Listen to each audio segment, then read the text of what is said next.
Hi, I'm Dave Barnes. And I'm John McLaughlin. And welcome to Dadville. Dadville is a podcast where we talk about life, love, and the pursuit of awesome dadding. It's funny thoughts and deep talks. So please, enjoy your time here in Dadville and enjoy this episode with Dave and me.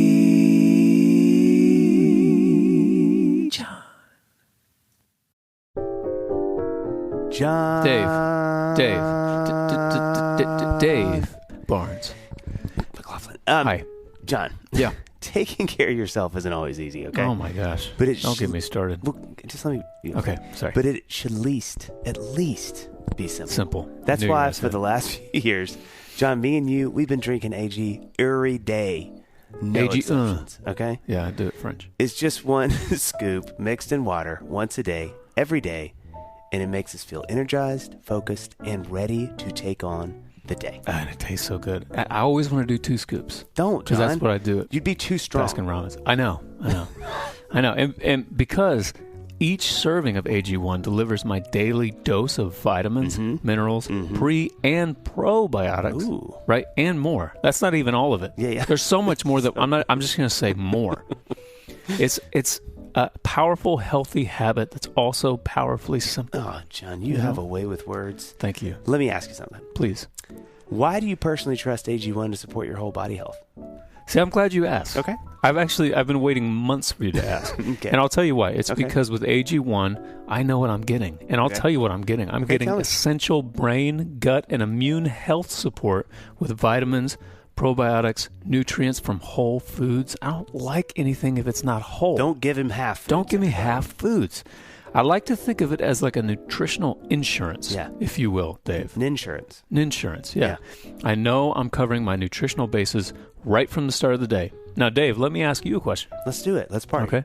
What makes AG1 a simple part of your daily routine? Well, hold on. Let me get this paper out. I've had this sort of ready. Oh, that's your Well, journal. John, Wow. you know, I'm just a few years removed from my college days. Now, I feel like I'm reading it too rote. Yeah, just read it normal. Okay. Yeah. And I start to notice I may need a little more nutrient support than I used to, especially with all the busyness of life, with work, kids, how much I work out, lawn care, skateboarding, sure. lawn care, guitar, skateboarding.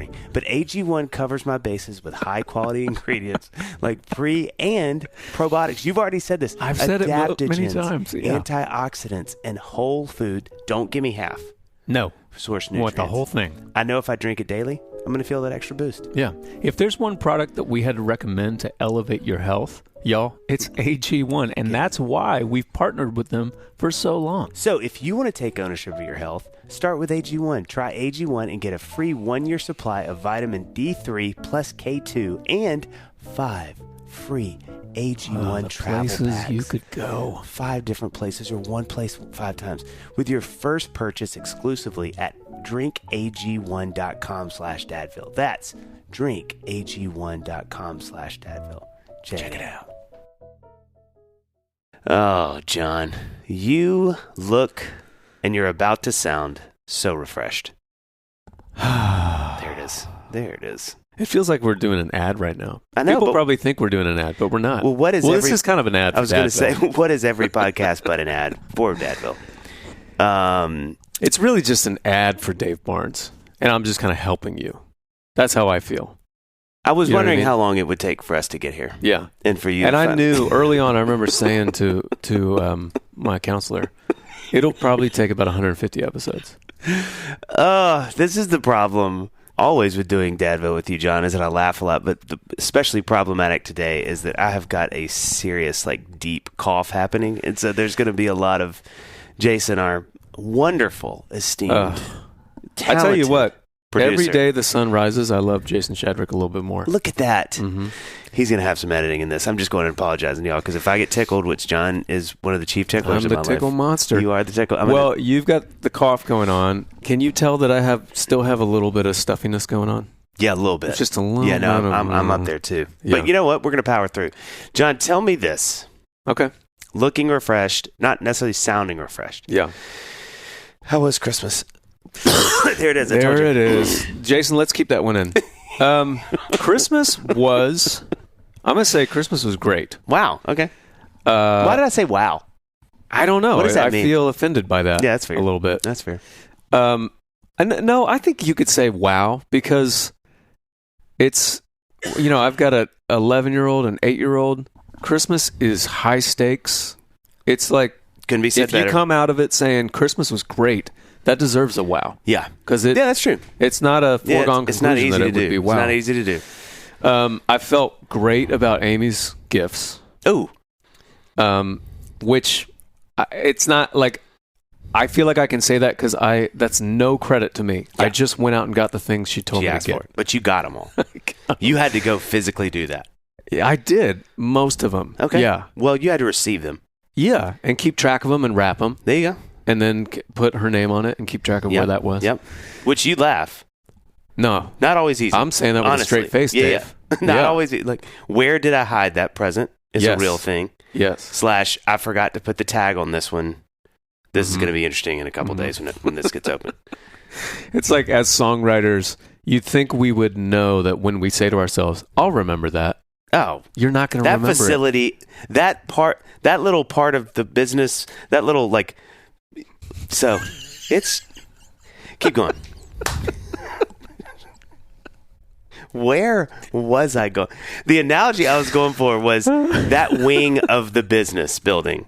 That's what I was trying to say. It's been shut down. It's been abandoned for millennia.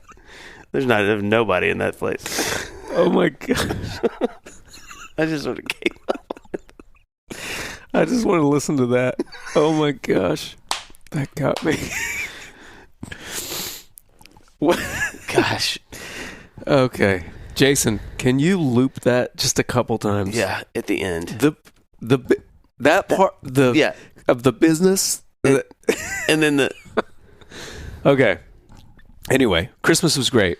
This was a big Christmas because Livy, sweet Livy, my youngest, has been wanting bunnies for I don't know how long. She's wanted somebody to love.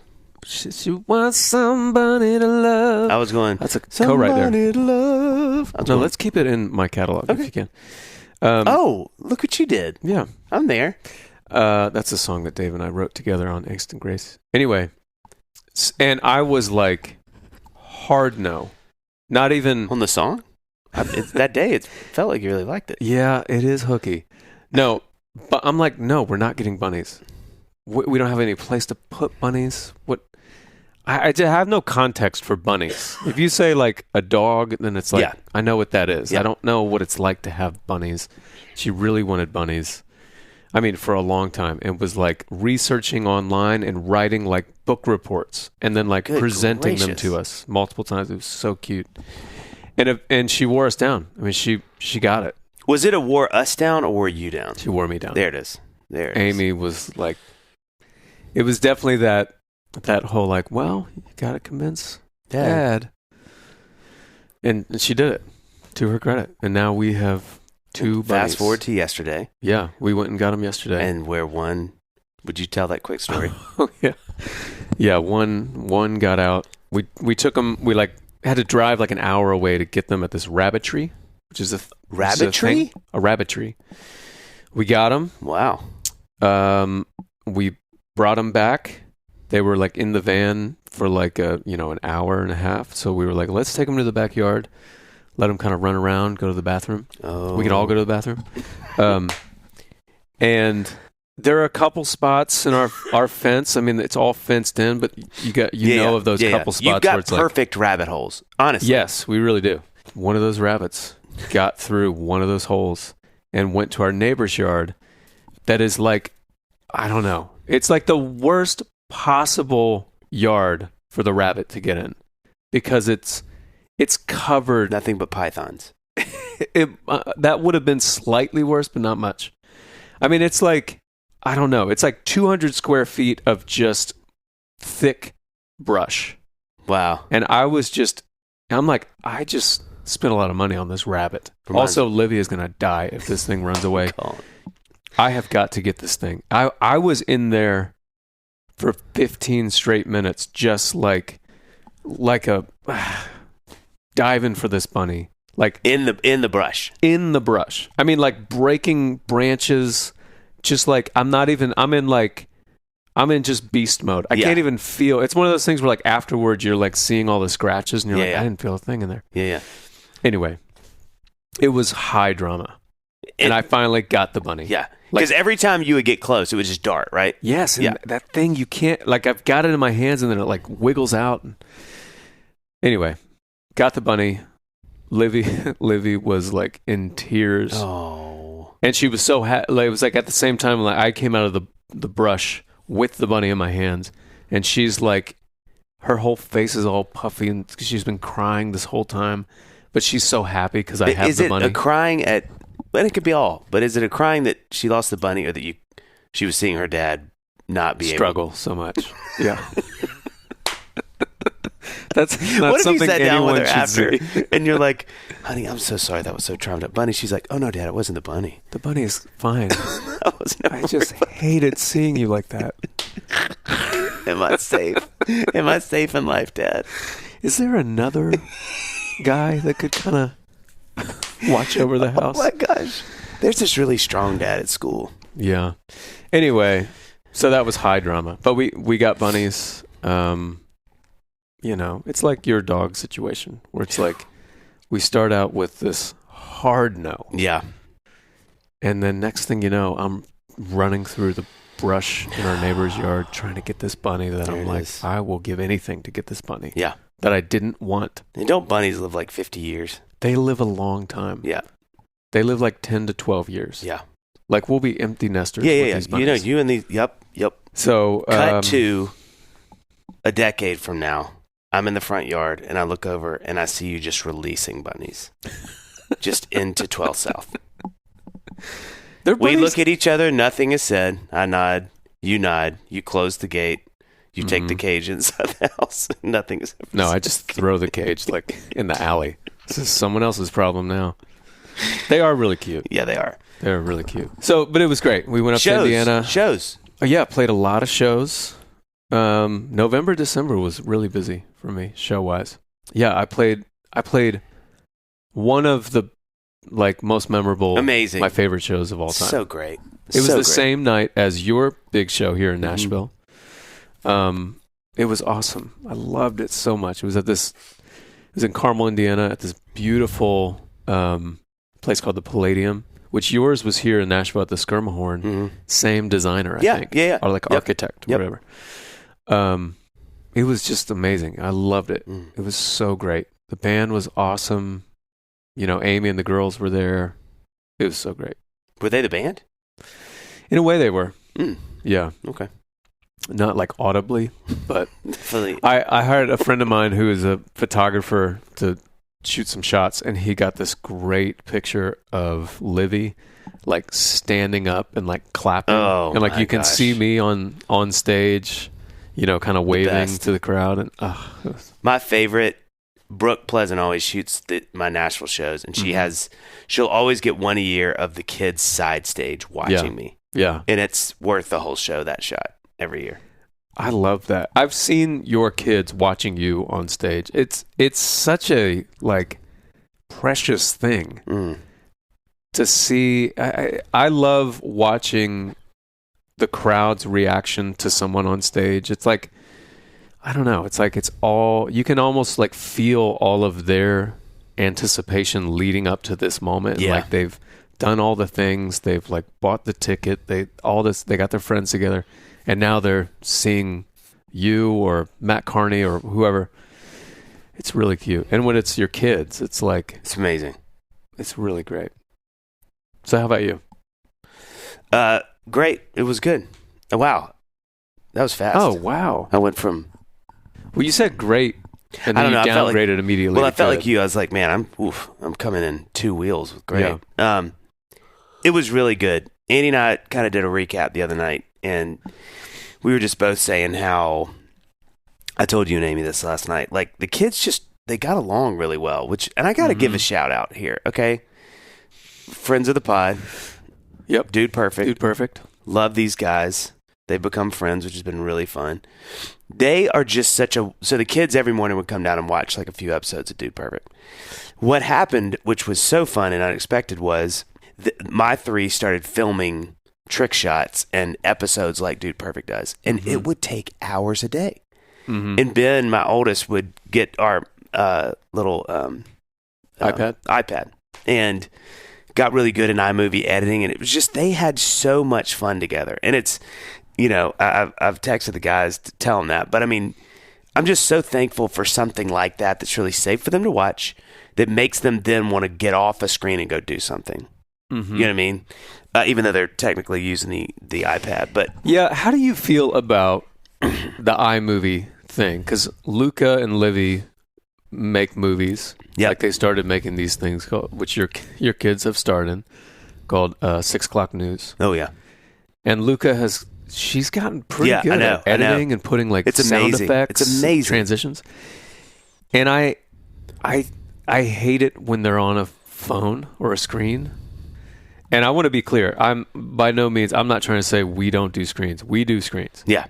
I just hate it when they're on them. Yeah. But when they're making a movie. Yeah, it doesn't feel the same to me. Yeah, it feels like they're being creative. They're on a screen. This is probably one of the best ways for them to interact. Yeah. With an iPhone. With technology. Yeah, that's a great point. So, well, it becomes an instrument. It's no longer an entertainment device. Yeah. It's like a guitar. It's not like they're passively just watching they're something. Heavily engaged. Yeah. Now, how are the trick shots? Are they any good? Some of them were actually really great. Really? It was really cute. Yeah. And Xana was doing it too, which was really fun. So I feel like because of that, we just didn't have a lot of like high drama infighting, which was great. We didn't quite get to Lord of the Flies, which is always to me. Did all that tension just transfer to you and Annie? And trick shots, which was real. I did not see that coming. I'm going to be honest with you. Yeah. And she is so I knew athletic. You guys could do it. Yeah, it was really, she's so athletic. So that was really great. So I do feel like we had a good like, Annie even said, she's like, I could have done a few more days of this because I went back yesterday. And I agree. It was really great. And I as they're getting older, you've got new problems, or whatever. Yeah. Oh boy, that's a terrible thing to say on Dadville. No, I think that's 100% opportunities for growth. New, just new challenges. Challenges. Yeah. But there's a very real sense of we're getting out of the phase 1 problems, like whatever those things are. So it was good. I only did a couple shows. I didn't do as many this year because I'm doing my own shows throughout the year next year. Oh, yeah, you have a lot of shows. Barnes tour. Go there and buy all the tickets you can. So I'm doing my own shows, so we want to stay out of market so I could do those, which answers some emails and things I've gotten of why we didn't do more Christmas shows. Because let's just give a quick reading on how the industry works, John. You don't want to play one, you can't legally play a market 90 days. What's that called? What is it? No compete clause? No, yeah, where you can't. Or radius clause? It's something. And, if you play a market, you're supposed to not play it for X amount of days. Yeah. Because. So, like, if Dave Barnes wants to play Indianapolis. Yep. And so they would find, his booking agency would reach out to a buyer or a concert promoter. Let's say I'm the concert promoter.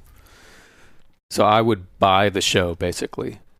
I would say, you negotiate on a price, and then I say, okay, Dave can't play, like if the show is February 1st, he can't come up to like a suburb of Indianapolis on January 5th and play a public show, because that's going to compete with my show. That's right. And then before or after. I just wanted to take the thing that you said and say it slower and longer. You actually explained it. Yeah. Genuinely. Okay. No, I'm glad you said that. That was really clear.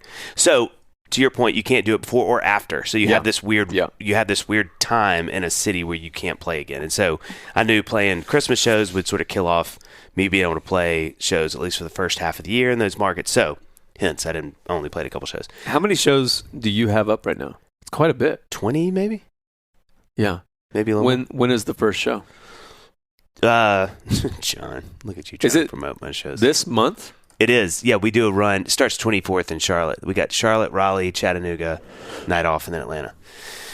Nice. So, yeah, it'll be fun. So that meant, unlike most years, I only did 2 shows. I did this thing in Gateway Church down in Fort Worth, which was really cool. I'd never done anything like that. We did 6 Christmas Eve services, which was nuts. Got to hang with Mark Hill of For Him fame, which was just one of the greatest people of all time. It was really fun. I'm not going to lie. I had a lot of anxiety about it. Not because of Gateway. I just never been gone for 2 days during Christmas. I was gone the 22nd through the 24th, and that's that's 22nd. Yeah, I mean that's precious time, and so I carried a lot of weird sort of like guilt and whatever. But I've carried a lot of pride. What are you looking for? I was gone a lot. Creativity. In December. Well, no, don't come at me with that. No. I need to be clear.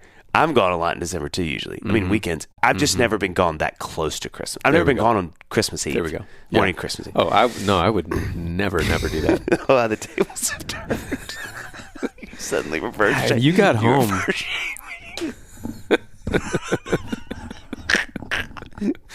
Two can play this, Dave Barnes. You gonna come at me? Shoot, here we go.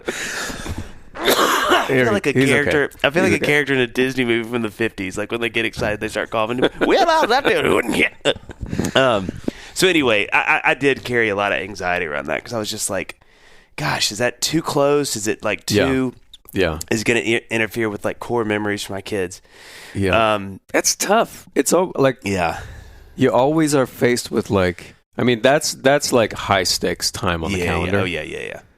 But you're like, but if I do it, I mean, this pays for Christmas. Yeah, it was like, it was tricky that way. So, but it ended up being great. It was great. Like there was no drama around it. I was there. The church did a great job, and they were so fun to work with. So, and then New Year's was really chill. I mean, we don't really. Yeah, what did you guys do? New Year's. New Year's Eve. We went to some friends. Yeah, we went to some friends with the Ryans. Shout out to the Ryans, listeners of the pod.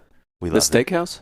Yes, and we met there in the parking lot. We actually didn't even go in. Yeah, because they're not open New Year's Eve. I'll tell you that. If you go through it on it, real talk. If you go to the garbage, bread stays good for a few days, and so you want to check the weather because you don't want it to be too hot. It'll get kind of moldy. But no, we went over to our friends the Ryans, which was really fun, and but did a early. I think we left at 10. Yeah, we went over to our friends the Wards, and we were gone at 8:30. Wow! Oh, wow! Okay. Yeah. Respect. I mean, we got there around 7:45, so it was a good hang. It was Australia had been New Year's for a while. Yeah, and so now I feel like there's a lot of shame around this. Really? I have going to the Wards? I have no desire to stay up till midnight. Oh. I don't care that it's New Year's Eve. No. I mean... I'm almost prideful about being asleep when the New Year starts. Yeah. Like, what a great way to bring in the New Year. Resting. Right. I mean, I don't want to stay up that late. Yeah. Especially with my kids. I don't want my kids to be up that late. Then we're starting the year with them being tired and cranky. And for us, we started school the 3rd. So you don't have a lot of recovery time there. Right. Which Xana did stay there for the night, which was really cute. And I think they made it to midnight, but they slept a little late, and then she took like a 3-hour nap that day. Or no, that was the day before actually to prep. True story. Yeah. So she navigated okay, but it's tricky. That's okay. So, Dave, let's see. I'm going through my list here. Are we doing? Should we do highlights for last year or goals for this year? Let's do highlights last year. Let's wrap up 2020. Okay. Do you have yours locked and loaded? Am I on death's doorstep? I don't know. Sounds like it. If you're going to go out, though, let's recap the best highlights of last year. That's good. I like where you went there. I mean, I got to say the highlight for me and our family was going to Israel last year. We went to Israel. That's incredible. Yeah, last January. And it was like a trip that had been talked about and planned for years and years and years. It's Amy's. It's my in-laws. So cool. Wanted to take the whole family. And they were intentionally waiting for like the kids to be old enough, all the grandkids to be old enough, so that they could actually experience it and remember it. But they didn't want to be. Her parents didn't want to be too old to not be able to go because it's a lot of travel. That's what I was going to say. Yeah, and just probably walking around. Like you don't want to be so old that you're like, No, I mean it was a lot of. This was like an educational trip. Yeah, it's like this was like a pilgrimage to the Holy Land and we had 2 guides. We had Israel. He's actually a Palestinian guide who was kind of given his take, and then we had our guide from the States, and the two of them have worked together a bunch. And they were like lecturing all day. We go to all these different sites. It was such a great trip. I mean, we went to just the places. It has brought like so many things to life, like the Southern Steps and the Garden of Gethsemane, like so many, the Sea of Galilee, all these places that we went. I'm so grateful that we went, that Amy's parents took us, and that we were able to go when we went, because, we wouldn't have been able to go, obviously, this year if we had postponed it one more year. So that was totally a highlight. Yeah. Thank y'all for listening. What was yours? Your Adidas? Shoes?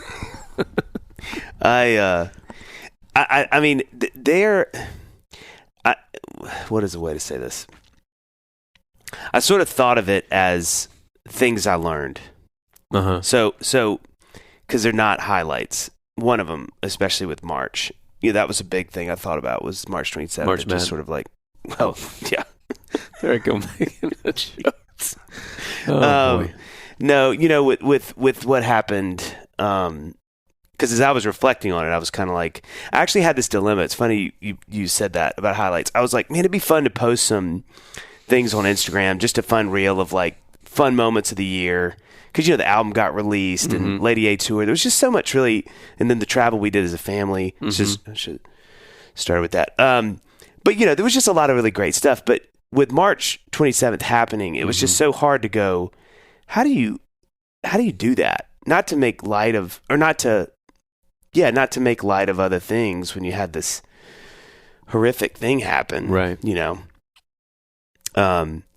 So I was just like, I just don't think I want to. So as I was thinking back, it was interesting, kind of going, how do I navigate the year, knowing that was the biggest part of it? Like, as Annie said the other night, and hearing her say this, I was like, it's so true. She's like, it's the worst thing that's ever happened in my life. Yeah. And it is. So I think the thing that I have thought about with that, and one of the, what's the way to say it? Like, takeaways from the year, especially in light of that day, is just how, I was talking to another dad about this the other day, is just how grateful it's made me for time with my kids. You know what I mean? Like, and I think I'm pretty good about that. Like, kind of trying to be, I'm not great at being present, but just having some sense of like, I'm thankful for them. I'm thankful for today. I'm thankful for, going on trips, but man, I think walking through that season and still doing it, it has just really made me thankful. I really, I'm very cognizant of my time with my kids. Yeah. And a dad said it so well. He's like, you just don't know. So every day you're just like, this is what I have, and I want to enjoy that. Because who knows what could happen later today, much less tomorrow. Right. So I do think one gift from that tragedy, for me, has been like a real sense of like, man, I'm just so thankful. Yeah. I'm so, like just being able to be with them, and little things that probably didn't quite register before then really register now, like playing some of those Dude Perfect games with them or whatever. It just feels like, or just watching a movie or something, it just feels like, gosh, this is not everybody's experience from that day. Yeah. So I am thankful for that in light of how hard and heavy and nightmarish that day was and still is. That is one of the things that I'm like, I think I'll always take from this year, is just how thankful I am. Yeah. It's like the thing that we all know conceptually. You can say it all day long, like, you gotta, like, it goes by fast. Yeah. You're not promised tomorrow, but when you have an experience like you guys had, that makes it real tangible. Yeah, and you would never wish that on someone. No. But there is a positive to take away. Yeah, and one other quick thought that I think, to your point, that I thought about the other day. It just came out of nowhere, so it's like, it started just like today did, you know? And so I think that's it's one of the things so heavy about it is it's not something you get to prep for. It's not something you see the storm brewing and you kind of know like, all right, buckle up. It's just like, it just came out of nowhere. So I think that's even more why I'm so thankful on this side of it is like, you know, things can just change so quickly. So I really want to be present for whatever I've got right now. You know what I mean? John, Dave, John, Dave. See, you keep coming in a little earlier than I'd like you to. It's written as it says come. No, we got to rehearse later. Oh, okay. Question. I like to start these with questions, John. Sure. If ButcherBox could grant you one wish, wish for the new year, what would it be? Peace of mind. Okay. I had it locked and loaded, Dave. Wow. I need peace of mind in 2024. Okay. And I need it to come from ButcherBox. John, this is crazy. I have great news for you. Tell me. How does humanely raised, high-quality meat I'm listening. and seafood you can trust sound? I tell you what. I'll tell you what in 3 words. It sounds good. Oh, love that. But let me follow up with another I question. love you, but yeah. And I love you so much, Dave. That's fine. That I'm going to ask you this question. Yeah. Is that high-quality meat 100% grass-fed? What do you think they're doing, John? Hang on, I got more. Okay. And is the chicken organic and free range? I mean, I want those chickens to be free. Running amok. Right. Dave, is the pork raised crate-free? And is the seafood wild caught? Yep. If you could possibly answer yes to all those questions, then ButcherBox would indeed have granted me peace of mind for this new year. John, Tell me. John, buckle up, crash test dummy, because guess what? Not only is that a yes to every question. Oh, my goodness. But the Double B ButcherBox also guarantees that its meat has no antibiotics or added hormones. All right, there it is. ButcherBox has Unlike granted me me in peace middle of mind. school, a lot of hormones. Yeah. John. Yeah. That's just me. Anyway, I should get back to the point. Listen, that's great, John. We lost you there. Now, I'm just thinking about middle school and then Titanic, and it was a whole thing. Now that you have peace of mind, why and what do you say? Not why. Don't answer that part. Yeah. Answer this part. Yeah. What do you say? We cook up, but buckle up, my soon-to-be famous TRS, which is turkey Reuben skillet recipe that I found on butcherbox.com. Ooh. Yeah.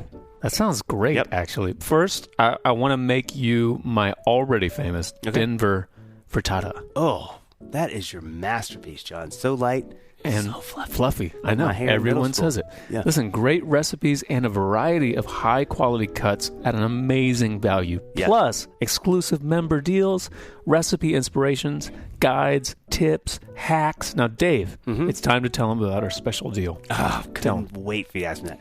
ButcherBox is giving us a special deal here at Dadville. New members get 2 pounds of ground beef, 3 pounds of chicken breasts, or 2 pounds of salmon, okay, for free in every order for a whole year. That's insane. Plus, get $20 off your first order. Sign up today at butcherbox.com/Dadville and use the code Dadville to choose your free offer and get $20 off. So, things that we're learning. I've got a little list here as well. Oh, look at you. We're going to go back and forth?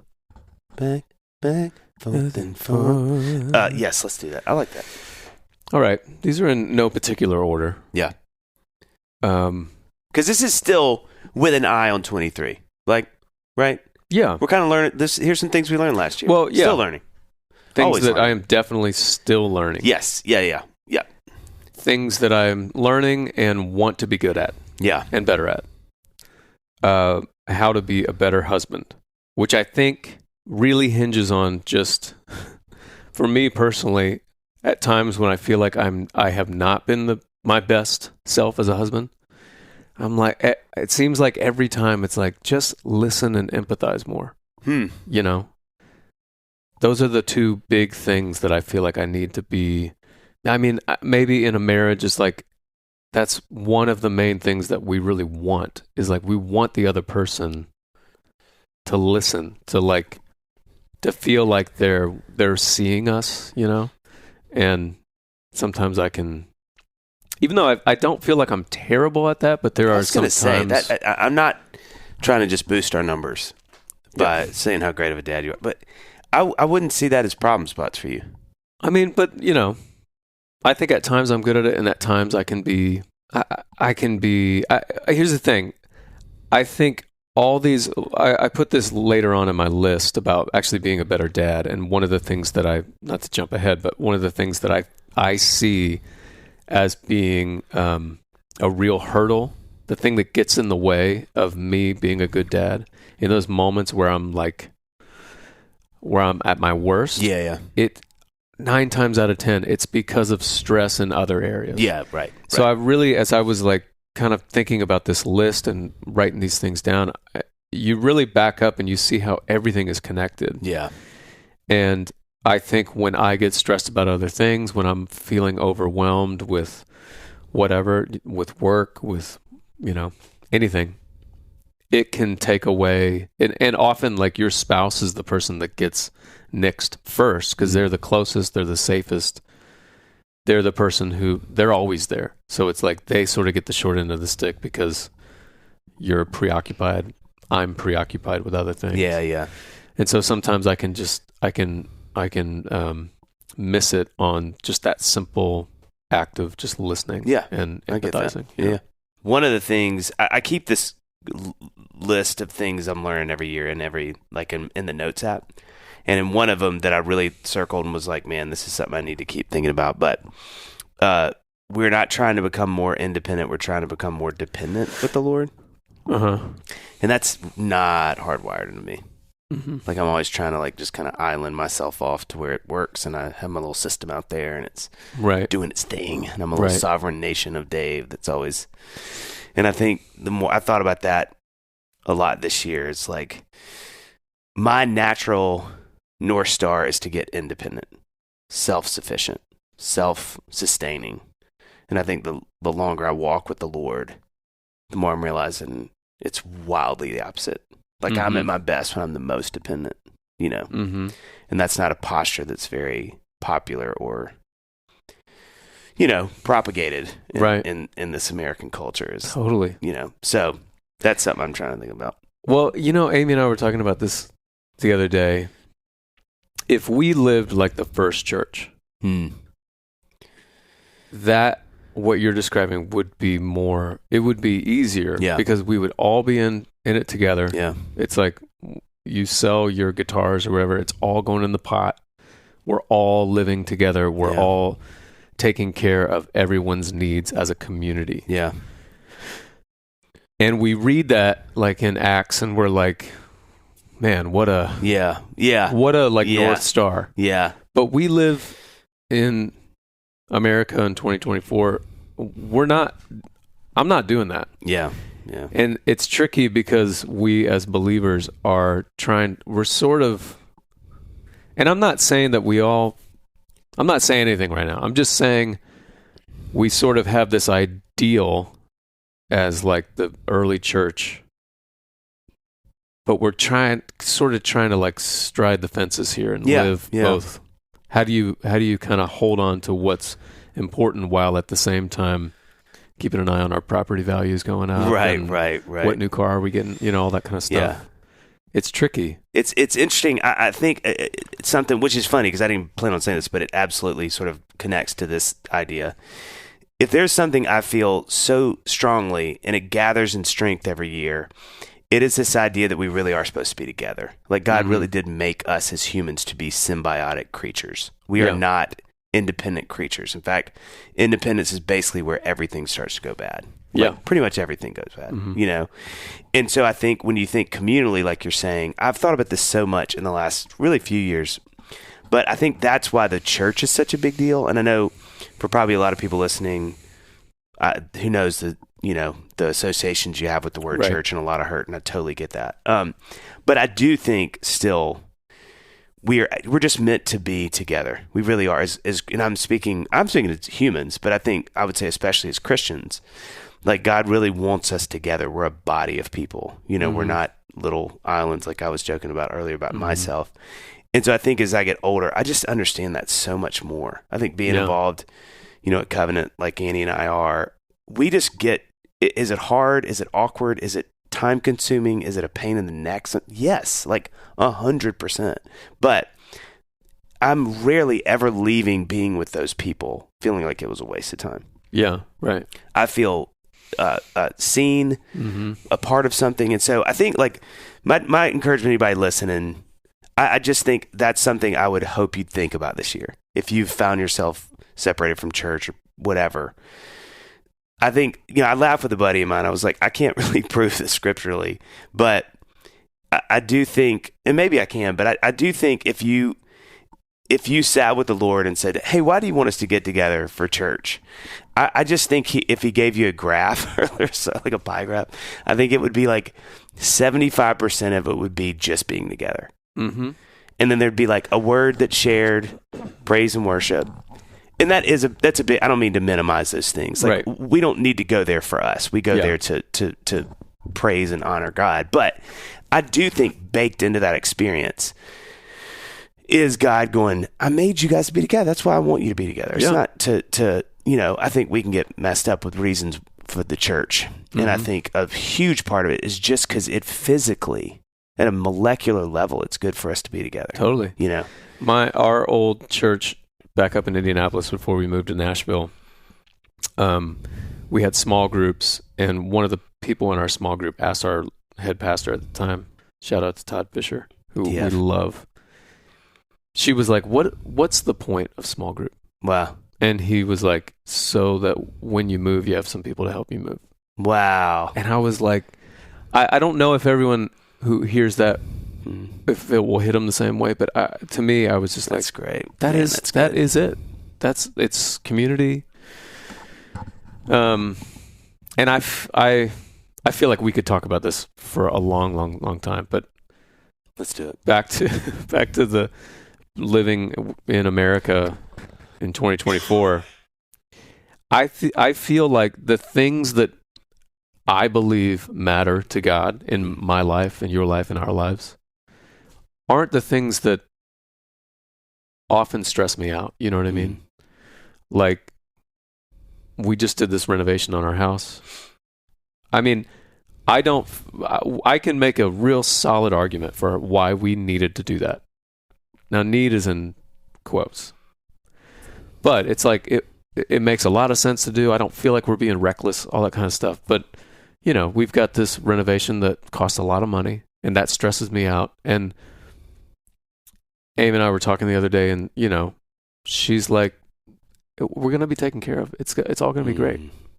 And I was like, here's the thing. I think if we had to like sell our house and move in with my parents or something like that, I truly believe that would be a real time of growth for me. Mm. I believe that. Yeah. I don't think me paying off this loan that I got for this renovation, I don't think God, if I can speak for God, I'm not sure he's got his eye on that, being like, we got to make sure we make those payments. I don't think that matters to him. I think the things that really matter are he wants me to not be tied in with that or have my identity locked into being in this house or being in this neighborhood or whatever. I think that's where it gets kind of tricky, because I'm like, I think the things that matter aren't what I stress about sometimes. You know what I mean? And I think that the things... If you were like, trust that the Lord's got us, I'm like, he's got us, but not in the way that is going to be comfortable. Like a 30,000 foot view got us. Yeah. Oh, I see what you're saying. He's not moving me toward the comfort that I want. Right. Yeah. Right. Yeah, absolutely. So it can just be really interesting, living in this world that we live in. And I'll say this quickly. I think that I didn't put it down, but go ahead. I put down one thought. One of the things that I almost said is exactly that's something last year that I learned a couple of different ways, which is growth always comes from discomfort. Yeah. Like always. Yeah. It's so rare that something comfortable makes you grow in a way. Mm-hmm. And I think there were a few things last year that I really can point to go, man, that was like scary and hard, and on the other side, unbelievably helpful and life-giving. Mm-hmm. All right, I kind of already said the better dad thing. Keeping everything in life in check. My worst moments as a dad result in stress from all those other things. I really want to, what I have written down is relax in my faith. Last year was, and I don't know what word to use. So what I've written here is active. Last year was one of the most active and most tumultuous times in my faith. Oh, wow. I would say. And I want to, I couldn't bring myself to write down the phrase faith journey.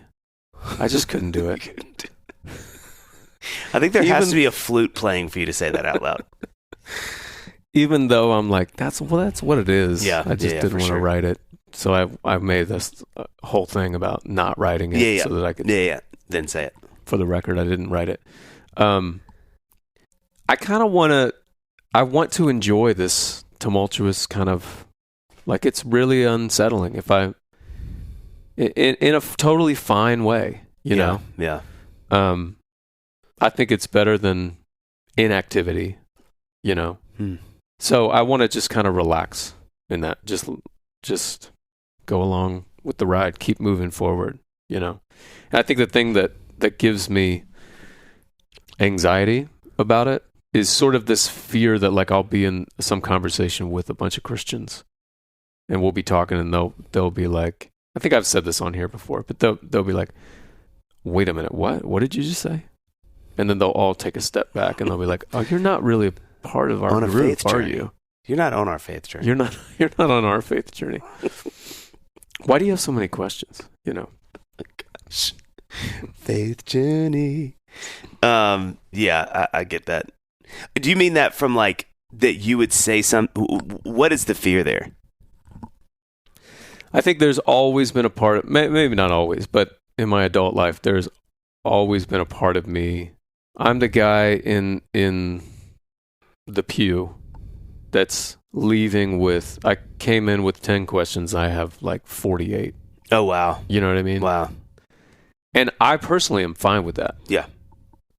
But I think that if like in a small group setting, if I just said everything that's popping into my brain, people in the small group would be like, why don't we get you into a different group so that we can kind of keep going with our agenda here? You know what I mean? That is amazing. So, yeah, I think I'm going to come off the top rope with this. One of the most encouraging things I've ever learned about our faith was when I taught a Sunday school once at Covenant on basically kind of like prayer and asking God questions. And I can't tell you how buoying it was for my faith, because if you look at all of the studs in the Bible, who are also just awful people like we all are, I was amazed. It was like, I didn't even mean for the journey to turn out because I was going to do prayer. But the more that I looked at, because I was like, well, the best way it feels like to learn about prayer is just how have people talked to God in the past. And so many of those interactions are people being accusatory, mean, mad, so many questions.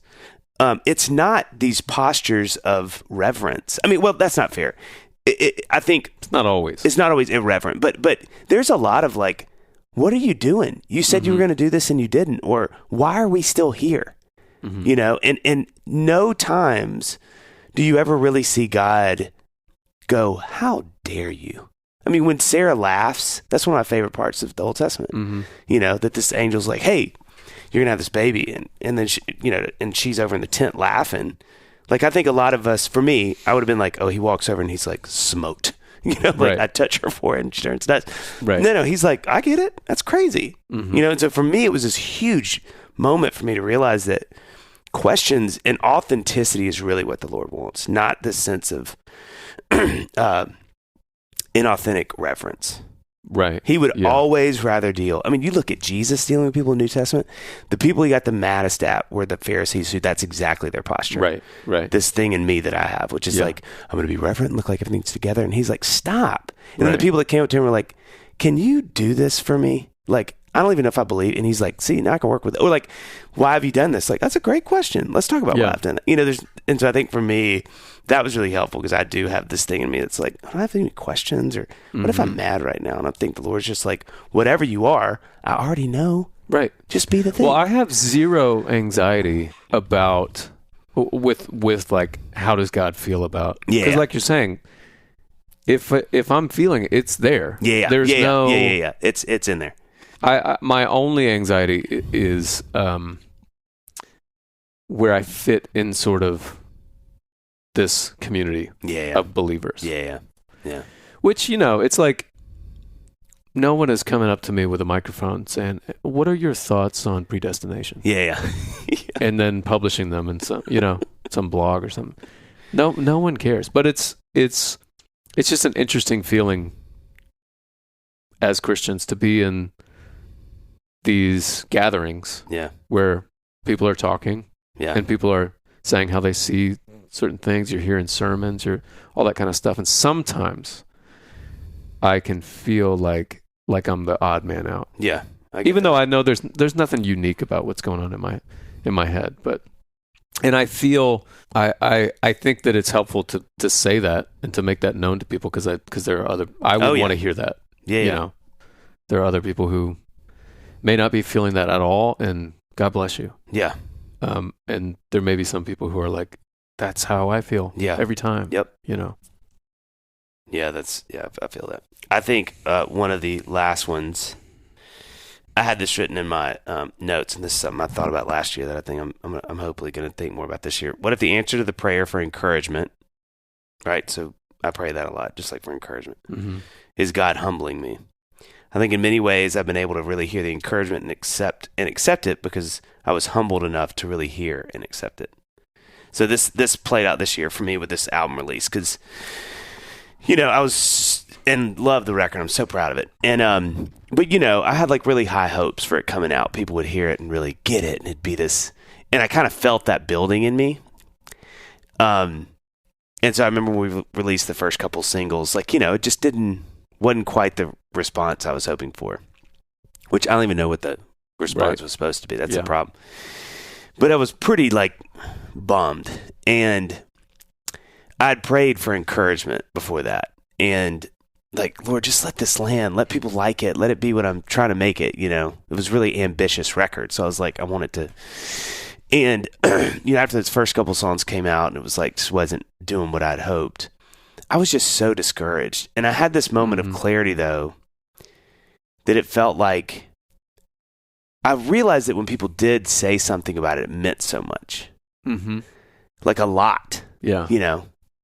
Your encouragement, my friend's encouragement. And I had this moment where I was like, oh my gosh, I think if I hadn't been discouraged and humbled, I wouldn't have onboarded any of those encouragements. Because I'd have been like, well, yeah, I mean, I worked hard on this. Yeah. Like it's a great record. This is what comes from putting a bunch of time into something. Hopefully people see it and think it's a quality thing or whatever. And it was really interesting because I remember literally where I was walking in front of the house and thinking about this, and I really felt like the Lord was like, Dave, no, this is how this works sometimes. Like the humility that you're experiencing is absolutely an answer to your prayer for encouragement. You are being encouraged because you've been humbled. Yeah. Isn't that interesting? Which feels so like it just like, feels like it's like boot camp. Yes. And then your first Snickers bar. Yeah. Yeah. There I go. Yeah, I mean, it really was. And so, it's just the way God works. It's that weird thing that doesn't make sense. It's the upside down world of what we believe. And so I think it's been an interesting thing to think about moving forward, is like these ways that God answers prayers that have that give you more than because it ended up being one of the sweetest seasons of my life with a record. Like I was so encouraged. People were so kind and so encouraging, and so many sweet notes and all these things, from people that I really took on. Like it really meant a lot to me. Yeah. And I don't think they would have. The exact same amount and notes and kind words would not have meant the same if I hadn't been discouraged and humbled first. I think I would have been like, okay, well, just more of them then. Yeah. And so I think moving forward, it's sort of your point about like holding things a little lighter, like being a little more okay with understanding that I don't know everything, and there's grace in that. Kind of like being okay with discomfort or not something not looking the way I think it's going to look at the moment, that really still everything may be okay, you know? And so that was a huge moment for last year. I'm really hoping to kind of remember this year as I walk in, you know? I mean, we could get like a bunch of artist friends on here and we could just talk about release day. Oh my gosh. And just the minefield that is. Yeah. You know, too, I've read a great, and we don't have to talk about this long, but I'll just say this quickly. I read a really interesting quote that made me think a lot about this, which I wonder, you know, if this resonates with you too. But somebody, I think it might have been Ruben, said this, and I thought it was really, really insightful. Yes, just back when he won in 2004. The difference between entertainment and art is that art is telling people things they didn't know before, challenging them, taking them to new places they didn't see. Entertainment is about feeding back your preferences to you. And both are great. Yeah. That is not a qualifier. Right. But I think, you know, when this record to me is a little more art than it is entertainment. And so I think the thing that he's sort of implying there we go. is that, you know, it's not going to have the same response as entertainment does. Yeah. You know, it's a little more push and pull and prodding and discomfort to get you somewhere eventually that you really hopefully enjoy. And so I think that was also something I thought about a lot this year. Because there's, you know, I mean, you've done that. You've made records that you go, this is more entertainment. This is fun. Mm-hmm. I'm just putting songs out that this is like candy. It's so great. It's immediate response. It's like, boom. And then you made records, you're like, okay, like I'm really pushing here a little bit. Like this, I need you to go with me because there's a, you know. Yeah, and it's weird to, like my last single that I put out, this is not a promotion, but it is out there and available for streaming. The only one. That's like you're saying. That is straight down the middle pop. Yeah. You know. And this, I was actually working on a song last night. From my forthcoming album, and it's like it's hard to kind of parse out like where the fork in the road is for that, where like art goes this way, entertainment goes this way. Yeah. But I think this is going to be wildly uninteresting because I'm just talking about a song that no one has heard yet. But there's this part in like the end of the chorus where I'm like, I know that I feel like the entertainment route would be to do this, and I kind of want to go and do this instead. Yeah, you know, but it's hard to navigate those two things because once you know what the entertainment route might be, you always got in the back of your mind like, well, is that what makes the best song, or what are my goals here? It's tricky. It can be really I think tricky. the best version is actually probably both, right? Like I think about, obviously I've been thinking about the Beatles a lot lately, but it's both. I mean, Penny and Lucy in the Sky with Diamonds, Penny Lane, either one of those songs, they're both wildly entertaining. Yeah. You love listening to them, but they're also very artistic. So I think there is a nice, what you're doing with your new song, there's a centrifuge of both. I don't think it has to be, but I think for me, the goal is to not even have those conversations in real time, which seems, it's almost impossible. Yeah. But it's like, the goal for me is just to create and not be editing as I'm creating. Yeah. That's really well said. It's almost impossible. Yeah, it's really hard.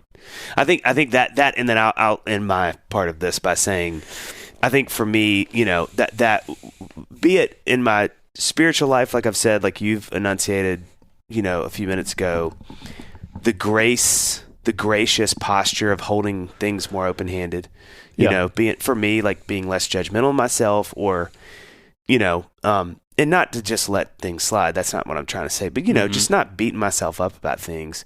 But also I think occupationally, honestly, too, like with all the shows I've got this year, there's a lot of, you know, expectation and anxiety around those and how they're going to go and what if nobody shows up. But really trying to be like, it's okay. It's okay. If there's 25 people at one of these shows, it's still completely okay. Right. And not, I've used this word too much, right? But just not onboarding all of the things that come with that. It's like, it's over. Nobody cares. Right. If I had it, it's gone. You know, and I probably didn't have it. So, but just going, it's just okay. Can't lose something that you never had. So I think for me, like you said, not just spiritually, occupationally, like just a little more grace in my life for like, it's okay. Like all this stuff is okay. If people don't love the record, like I wish that it's okay. Like it's all okay. Like, can you imagine if we could see ourselves the way that we see our kids? Oh my gosh. You know, like, 'cause my girls are in the drama club at school, and you know, the play is in a couple months, and it's just, you can kind of see them. They're getting their parts, and they got their script, and they're practicing, and you're just like, it doesn't matter. None of it. It's all gonna be. You're already amazing. Yeah. It feels like crazy to even think that I could view myself that way. You know what I mean? But it's like, that's how I'm viewing my kids. I mean, dude, think about how the Lord sees us. Yeah. I mean, I mean, to your point about kids, it's like, that ruins me. I'm like, what am I so stressed out about? Mm-hmm. Like, it really is all going to be okay. It's already great. You're great. Yeah. It's all good. Yeah. Look at that. What a great way to end this episode. It's all good, It's all good. It's all okay. Yeah. Yeah, so I will say, I am really excited about this year with interviews. We have gotten some slammers. I kind of want to end there.